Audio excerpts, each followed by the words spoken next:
Sabi sa akin ni boss, hindi na natin isasampa since linis lang naman ng brakes tsaka change oil lang. Since matagal din, pag sinampa, maantayin pa natin isa. So pakita ko sa inyo, nagkakalasa tayo ng langis. Grabe, labnaw ah. May kalabnawan na yung langis ah. Ihalo kayong tubig yan. Bubuksan din natin guys yung air cleaner. Wala tayong dalang air cleaner pero pwede natin linisin na lang. So nakalas na ni kuya guys. So ito lang yung papalitan natin yung palaman. Sobrang dumi na no? So yung isa pang problema ko dito guys, yung handbrake niya sobrang taas na. So kahit nakasagad na, parang umaabante pa rin. So kailangan natin i-adjust. So ito yung gagamitin natin guys, GAR Formula Elite. So all goods na guys, nakapag-change oil na tayo. So ang total natin is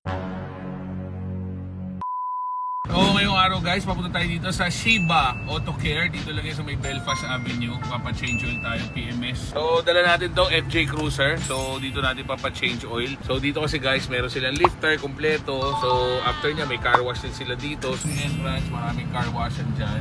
Tapos dito yung work area. So dito mismo.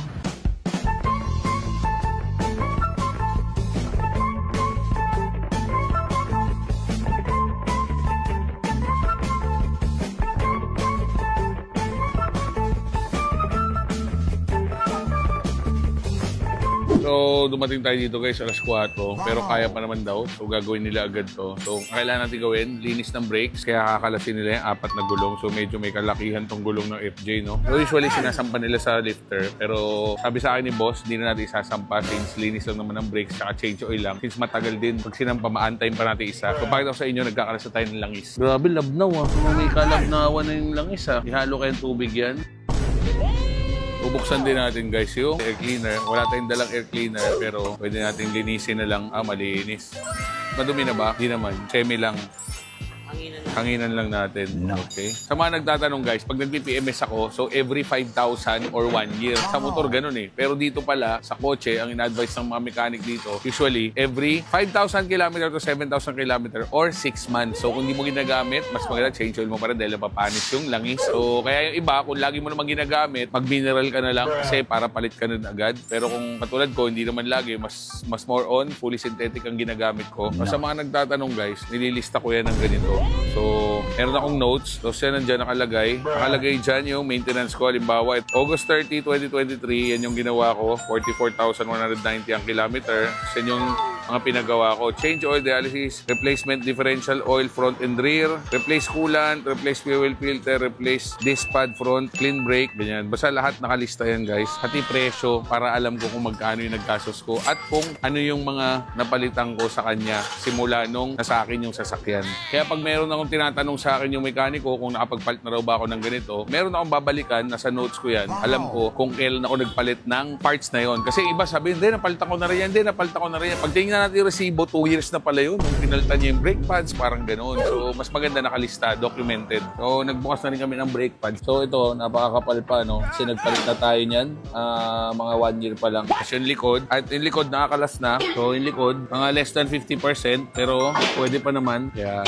Pwede pa naman. So, gagamitin muna natin yan. So, usually, sa FJ, hindi ganun kadaling bilhin yung mga brake pads kasi bihira. So, may nabibila naman pero banawi talaga. So, ngayon, baka wala rin silang ganito. So, sabi ko, okay na muna yan. Linis na lang. Kasi hindi naman laging gamit sa akin to. Okay na muna yan. Pero next change oil, kailangan natin magpalit. So, kailangan ni Kuya tanggalin yung isang skid plate kasi nandyan yung pwesto ng oil filter. So, kinalasan natin guys yung skid plate. Sa mga hindi nakakaalam, madami yan. Parang 3 piraso ata yung skid plate sa ilalim. So, yung isa lang tinanggal natin para mabuksan natin yung oil filter. So, nakalas na ni Kuya guys. So, ito yung oil filter niya. So, ang oil filter niya parang talagang element lang, no?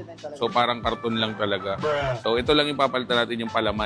Yan. Alright. Sobrang dumi na, no? So, ito yung bagong filter, guys. Ito yung papalit natin sa kanya. So, talagang ganito lang ang FJ Cruiser. Parang element lang siya. May sarili siyang lagayan. So, ang gamit din natin, guys, itong Rexco 70 multi-purpose degreaser. Let's go.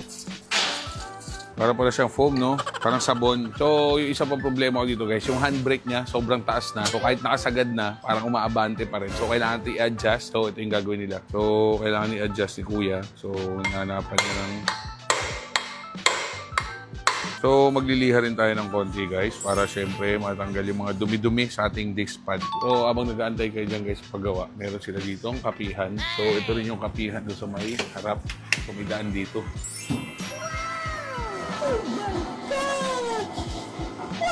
pwede kayo mag-antay dito guys. Tapos meron silang SEC Moto Supply dito guys. Pwede rin kayo magpa-PMS ng mga motor nyo dito. At the same time may mga pyesa. So ito yung gagamitin natin guys, Gulf Formula Elite. So ito yung pinaka fully synthetic ng Gulf oil. So 5W40. So ito maabot to ng up to 10,000 km. Pero syempre ako pag nag-change oil ako 5,000 lang. Pero pag nag-higpit sila dito guys, gumagamit sila ng torque wrench. So sa mga hindi nakakaalam itong torque wrench, so ina-adjust yan according sa level kung ilang klase ang higpit. Pagka mags ba kuya, ilang higpit niyan tawag dun sa adjustan? 140 Newton meter yung mismong torque na ginagamit para pang-adjust ng gulong, panghigpit ng gulong. Sobrang linaw ng langis, nahirapan kami hanapin yung guhit. Masuka lang natin ang okay. Dagdag pa tayo. Dadagdag pa tayo guys. So sa mga naglalagay ng langis, hindi porket 6 liters at 6 liters lagay nyo. Kasi minsan may natitira sa mga oil pan, sa loob-loob, sa singit-singit ng makina. Kaya kami lagay. Tapos check namin mamaya sukat dito sa dipstick para masigurado. So unti-unti lang hanggang magsakto sa dipstick. Okay. Tapos kuya bukas mag-check uli ako no? Pagka bumaga.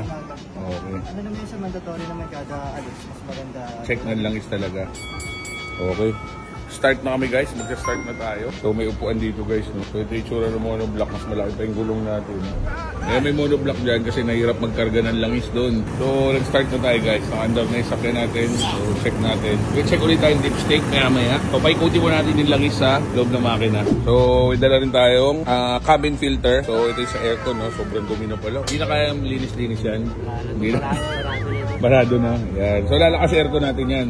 Sige, pakita ka natin kuya yan. So sa mga hindi nakakaalam, ang Toyota, halos lahat ng cabin filter ng Toyota halos magkakapareho. Halos. So hindi talaga lahat. Di lahat. So ito parang medyo iba. Pero tingin ko basta pasok dyan kuya pwede yan. So all goods na guys. Nakapag-change oil na tayo. Pero meron tayong dalang oil. So yung filter natin is around 750. Tapos meron tayong replace oil drain plug washer na 100 pesos. At syempre yung ating brake cleaning and adjustment is 1.4. Parang 350 pesos per tire. So total natin is 2,950 para sa change oil ng ating FJ Cruiser na 2016. Jet Long Rider po ito. Ride safe and God bless. Let's go.